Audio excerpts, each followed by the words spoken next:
Oh my God, Nina. I'm like, what day is today? Oh my God. Just honestly, you know how everyone's like, oh, the hood this, the hood that. The hood isn't anything without the neighbor, you know? So we want to turn it back to the neighborhood.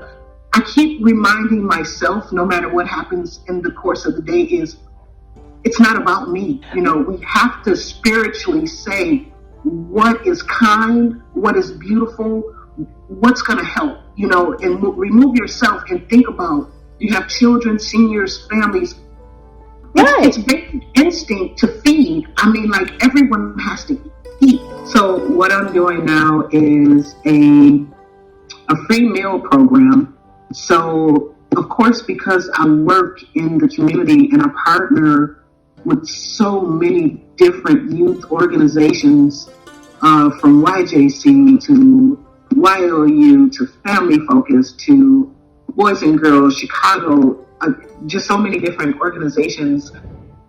It was really easy. I remember seeing Katrina, and I remember seeing how the people were left behind. And a few years ago, I got stuck in Hurricane Harvey.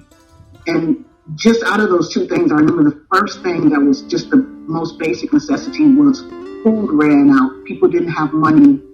Banks closed. Electricity was off. I didn't know which way this was gonna go, but actually before it really hit Illinois, I was like, I'm not sure what's about to happen. The week that they announced Evanston schools were gonna close, I think it was a Thursday, and schools were gonna close on a Monday, I spoke to probably about 5 or 6 parents from different programs that I'm a part of on that Friday. And the one thing that they talked about was they didn't know where their kid was gonna go. You know, they didn't know if they would be able to stay home. A lot of the parents, you know, they may be nannies or cooks, or they don't all have sick time or time off. You know, they have to go to work. So I knew a lot of 7, 8, 9-year-old kids were going to be at home. By Friday, everything was shut. Basically, people were kind of assessing their needs, but they were all over the place. A lot of people forgot to shop, because it was like, who's going to keep my kid? By Monday, a lot of people had shopped, or Tuesday, and they were like, oh, we're good. We have plenty of food. I talk to parents next week. After that week, I started getting calls, and I realized that there was a necessity for food. On Facebook, you would continuously see, what are you doing with your coworker right now? You know, say something that your little kid's doing, refer to them as your coworker. So I just flipped it over, and I was like, we're going to do kids, and we're going to call the parents the coworkers. Because all of these families all of a sudden needed food, and I couldn't think. I had just really lost everything. My own business, all of my school contracts, all of my nonprofit contracts. And I was like, I don't know what to do other than I can feed people. You know, I can do meals. So that's what I did. It happened so fast. And that's just what I did. I found out a couple bus drivers that had been laid off from the school bus system. They had been laid off. So I wanted to make sure that I was hiring people that had just been laid off, to make sure I was just kind of creating a sustainable, really quick, sustainable process. And that's what I did. So I started making meals. I would do them for 2 nights. I did it out of my own pocket probably for about a week. And then I actually just made a flyer. I started with seniors, actually. I just started doing a lot of grocery shopping for seniors and dropping off meals to seniors. And then I was like, wow, my babies, you know. The thing is, I know I work with everything from Oakton Community College, where I teach. I have youth there. I have youth from ETHS. I have kids at King Arts, Nichols, Dewey School. I work in different gardens, and I teach kids how to cook in the summer in the gardens. I know so many of these kids. It hurt. So I started off with, I think, 8 families. We're anywhere from about 39 to 43, 44, 42, depending on what the meal is and if I can stretch it out. How are you funding it now? So ECF funded me for the beginning of, from April 1st to May 1st. So that was huge. Thank you, ECF. It was amazing. I was so shocked when I got the call from them. Like, hey, you're doing this work. It was amazing to be in a community that collectively put something together and said, hey, we can support this. So they supported me for 70 meals a day. I'm at anywhere from 120 to 140 if I can. You know, the best part about being a chef is I can sometimes stretch it a little more. I am paying the people that are working for me far more than a working wage. You know, just truthfully, you think about the fact to come out of your home, every single time you come out of your home, you're putting yourself at risk. So I'm asking someone at one kitchen to, hey, come prep at this kitchen. Or now I have one person where I am that'll come and help. The delivery drivers, you know, the person that's grocery shopping, everyone is putting themselves at risk. So I can't say, hey, here's $15 an hour. There's no way in hell I can do that to someone, you know. I feel like these people were sent into my life just for this project. It's like the most beautiful thing ever. I have two people that I pay to do grocery store shopping. Then I have another person in the kitchen making prep. And then another person that will help as well. Now I have 2 to 3 delivery drivers, depending on how many we have on a specific day. Sunday is really important because, you know, that's like family dinner. It gets you started for the week. It was always a big night in our house. So we do a really fabulous family style meal on Sundays. So that's usually our biggest night where we'll probably do about 140 to 160. So yeah, it's zero contact. What happens is we pack everything up. We put it outside. There's a table. I've got a good process. From the beginning, the shoppers come in. We have a whole decontamination area. Garbage cans are outside. We actually sanitize every single package before it even comes into the kitchen. Like, bags are thrown away, boxes are broken down. So that takes an extreme amount of time before even bringing it inside. It's a long process. The drivers come in. They come in. I've gotten everyone masks. We have masks just with my logo. So when people see, hey, this is us, we're coming. One thing is we're really big on the customer service. Like, we really know our people by names. How are the kids doing? We're bringing you dinner tonight. I want them to have that complete restaurant service style, but with a little more familiarity where it's like really like your family, but we're treating you very, very well. So they take it out. They call every single person. Hey, we'll be there in 5 minutes. We do zero contact. We leave it at the door or on the porch, and then we're on to the next person. We have kids' bags, and so we have a lot of seniors too. So we have kids' bags. Our kids' bags will have stuff like string cheese, fruit cups, Capri Suns. I just got gigantic oranges, navel oranges the other day because a lot of people aren't getting a lot of fresh fruits and vegetables. I'm really big on the farmer relationships. We've done the whole Thanksgiving dinner with like mashed potatoes, green beans, roasted turkey. We did beef and broccoli the other night. Everything was a lot of fresh vegetables. Nothing fried. Last night I did like a Korean vermicelli. Lots of vegetables, roasted red peppers. We fire roast everything. Bok choy, we grilled chicken, put that over and did a ponzu sauce with a little bit of fresh mint and limes on the side, just like if you went to Dozika or something. It was really good because I got a lot of calls today. So the kids really enjoyed it. Families call, email. At first it was a lot of DMs from Facebook and Instagram. More people are starting to connect on Instagram. A lot of families that have been part of the program from day one now, they'll say, hey, Chef Q, I have a neighbor that really, actually I had 3 of those yesterday. Even one of my drivers said they had a neighbor that was really struggling. Can they get on the list? So it's a lot of word of mouth. Has this opened your eyes to how many people are so vulnerable, always being hungry or being, you know, a paycheck away from being hungry? Or have you always been aware of it? I've always been aware of it. I am on the president of the Evanston Food Exchange, where we deal with food insecurity. But just honestly, I had no idea. It has definitely magnified the reality of our systems. When people got their very last checks, I mean, people were crying on the phone like, hey, I have no idea. I don't know. So we're going to really have to talk about some new systems. Hopefully that will be implemented. We'll start with home, which is Evanston. But we have to get a direct hold on this because hunger is just not acceptable. we have too much land for anyone to be hungry. And too much money. You may not, yeah. Definitely. I was that kid on the chair with my mom breaking string beans. It was probably the only thing that I would have actually done for free. By the time I was like 18, everyone was like, oh my God, you can cook. But I had no idea that could be a career. I have been a chef not that long. I think I may be going on year 7. I believe year 7. I love being a chef because I'm an artist. It opens up your creative energy. There's so many, I'm a student. It's like my perfect date is like going to a new grocery store. You go to somewhere like H Mart, or go hang out in Chinatown or Little Vietnam on Argyle, or go to the farmer's market downtown Evanston. Your mind will be blown. It's like the things that I don't know could create new universes. So that's what I really love. I also love the fact that there are so many kids that haven't tried a lot of new foods. And then you come in and you set some rules and you say, hey, we have a 2-bite rule and you can't participate.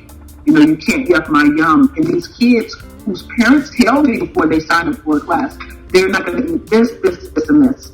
And I'm like, okay, we'll come back and pick them up in 3 hours. They are going to eat it because they were part of the creative process. They helped prepare it. So that's really fun, opening up young minds to new experiences as far as food goes as well. What kinds of things do you teach kids? Because you're teaching them how to cook, but I know you also teach them how to farm. I teach them how to garden. During that garden, we talk a lot about entrepreneurship skills. We talk a lot about investing in the community, because when you're doing a garden, usually it is a community garden. And, how do we talk to our parents about eating? How do we help our elders if we see them walking down the street with a bag, saying hello, being respectful, just things to build community. We talk a lot about that as well. Why do you feel like it's important to teach kids sort of to plant their own food, to grow their own food? One is a life skill. When I have a college student come into a culinary class and they're 20, 21 years old, and they're like, hey, chef, how do we turn on the stove? That's an issue. Because if you can't do that, that means you are more than likely going to eat a lot of food that's low quality food, processed food, things that are readily available. You might live in a drive-through, and that's nothing. As you can see right now, what we're going through, 70% of the population of deaths with COVID-19 are African Americans. And, we'll have these conversations, but I'm pretty sure it has a lot to do with diet most of the time. So with kids, to be able to start implementing these life skills, what I've noticed is a lot of kids live with grandparents. So when I have this 8-year-old and we go pick tomatoes off of a vine for the Foster Street Urban Agriculture Program, and we say, hey, we're going to make a corn salsa, a cherry salsa, and an elderberry salsa. And we get chips and we make all of this outside, and they taste it.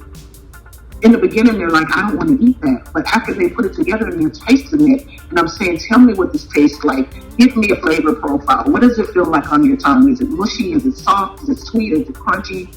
Well, now that lets them go home and say, hey, I tried this, and can you buy it? So now the parents want to know, well, how do I cook this? So it becomes kind of like a generational thing.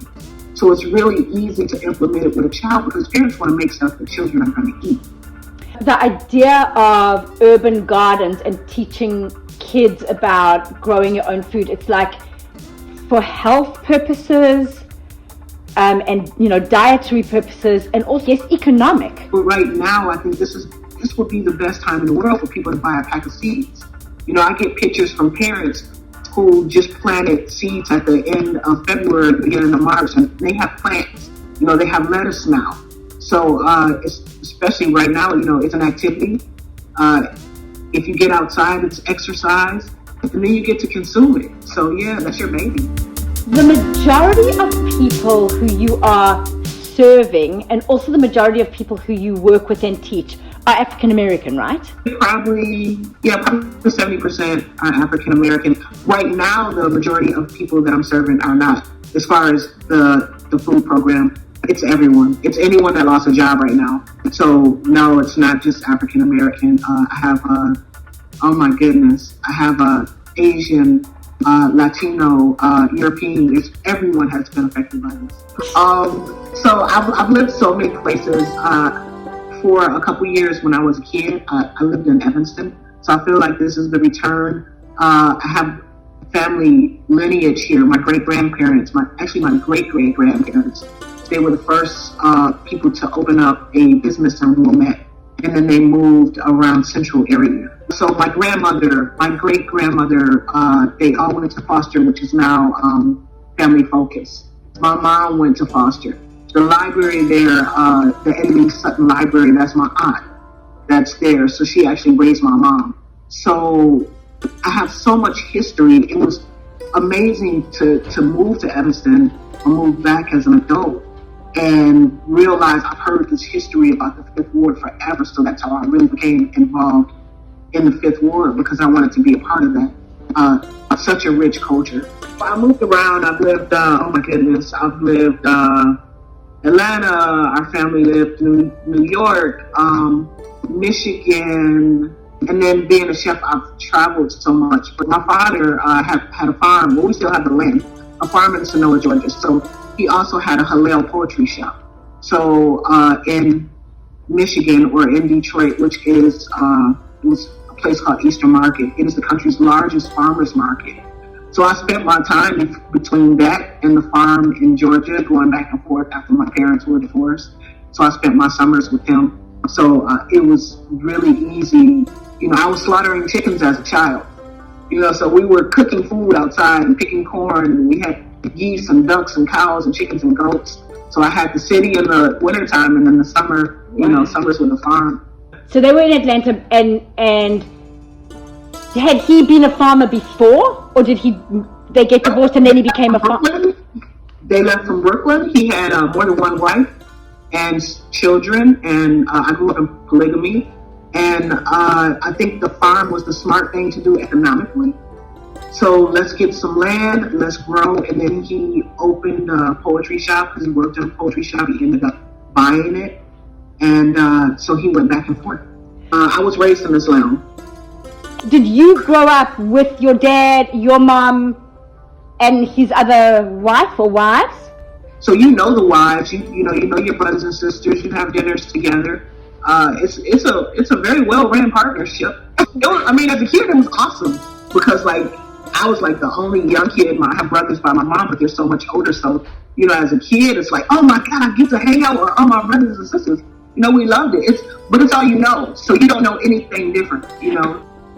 But going to school, I mean, the difference is, you know, the garments are different, you know, so people are always, especially, you know, 20, 30 years ago, people are like, oh, well, what are you wearing, you know, so it wasn't very socially acceptable. And so how many brothers and sisters do you have total? 6 boys, 6 girls. We used to travel through food, you know, we didn't have a lot of money, and my mom got a job, or a better job, and every paycheck she would take me to a different type of restaurant. So one, like she would say, we're going to travel. We never went on a vacation. And we didn't have money for vacations, so we vacationed via restaurants. So we would go to, I remember we went to Windsor one time, we went to Cantonese. It was my first time having Cantonese food. We went to Toronto. We had a lot of French food. There was a little house in Windsor, and it was like really, really small. And it was like the best French food you would ever have. Greek town, Chinatown, and we would talk only food at the table. That's what we would do every 2 weeks. So I kind of fell in love. There was one place that I really, really loved that was a Greek restaurant. I remember the first time having saganaki and jumping off of the seat when they lit the saganaki, because I was so scared. In that same restaurant, that was my favorite restaurant. That was my very first job. I was a hostess. So I was a hostess, a server, manager, assistant manager, general manager. And then I always wanted to cook, but, you know, cooks don't make a lot of money. So I was like, oh, how am I going to do this? And then I bit the bullet. I did not go to culinary school. I left for culinary school. I didn't finish culinary school. I got accepted into like a Food Network apprenticeship program, and that worked for me. Got a chance to go through training. I had been cooking so long. I started a catering business. It's very surreal because it's very similar to what I'm doing right now. where I was kind of delivering meals to people. It could be AAA or Chrysler or a home or a business. So it just reminds me of what I'm doing now. It's just now my food is a lot better and I know a lot more about cost and labor and stuff. I've worked at some really great restaurants. I've worked at some Michelin star restaurants in Chicago. I've got a chance to travel different places and work with chefs around the country. And this journey has been amazing to come to Evanston and then work at a couple places in Evanston. Have you ever had any jobs other than in the food industry? I worked for a record label. I used to work for Swisher. I used to clean toilets. That was really fun for me. I did personal wardrobe for Saks Fifth Avenue. I love that because I love fashion, so that was really fun. It just didn't pay a lot. My great-great-great-grandfather was stolen from someone in the States because, of slavery, and they stole him from his family and they went to Ontario. My mom was born here, but my mom went to New York with her mom. So that's how she met my dad, of course, yeah. My philosophy is follow my instincts. I try to balance my heart with my brain. I let my heart lead a lot, just to make sure that I'm being spiritually balanced. I want the universe to guide me more than anything. I don't like institution too much. As you can see, it fails. I think if you look at the human heart, it will show you what we're really capable of. We've seen it in our own community.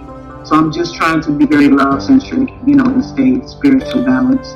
And what do you hope for Evanston if and when this pandemic passes and we get back to some type of normal? Yeah, I don't think there's anything. There will never be a normal. Everything that was passed is going to be passed.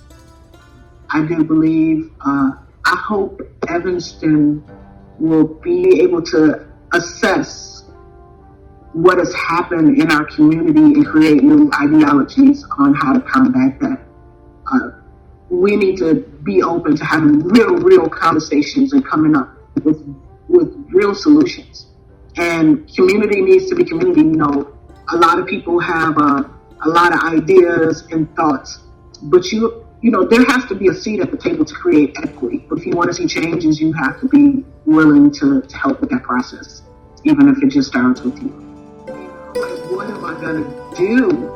I keep thinking as a person with a business that deals with food. Right now I just started running some virtual classes. So I've got these kids tuning in like yesterday. These kids are like, so cute. And they got their cutting board, their food. And it's amazing. But when you start thinking, it's like, what is next? I have no idea. And it's like right now I have to just be guided by this moment and live in it and be vigilant about it, about the protection. But everything right now is I'm just going to kill it with love until the next day because that's all I have. I don't know what next week is going to be. I've invested everything into my community from the first day I got here. I know. And it's like it's always been food, I just got this. It took forever. And really, I am literally like, okay, you don't have time you don't have time to think about this right now. Make sure the kitchen is not contaminated. Let's make sure the drivers have on gloves. Let's make sure we put in, some extra. I had extra string beans the other night. Let's bag them up and give them to the people. It's like I can't even concentrate on what's next for me. But when I get there, it's probably like I am going to be going through the reality that hit everyone else 5 weeks ago because I haven't had time to sit still. It's one day at a time right now. It's just like, okay, let me stay focused. Let me treat everyone with kindness. Make sure I'm staying safe. And that's what I have.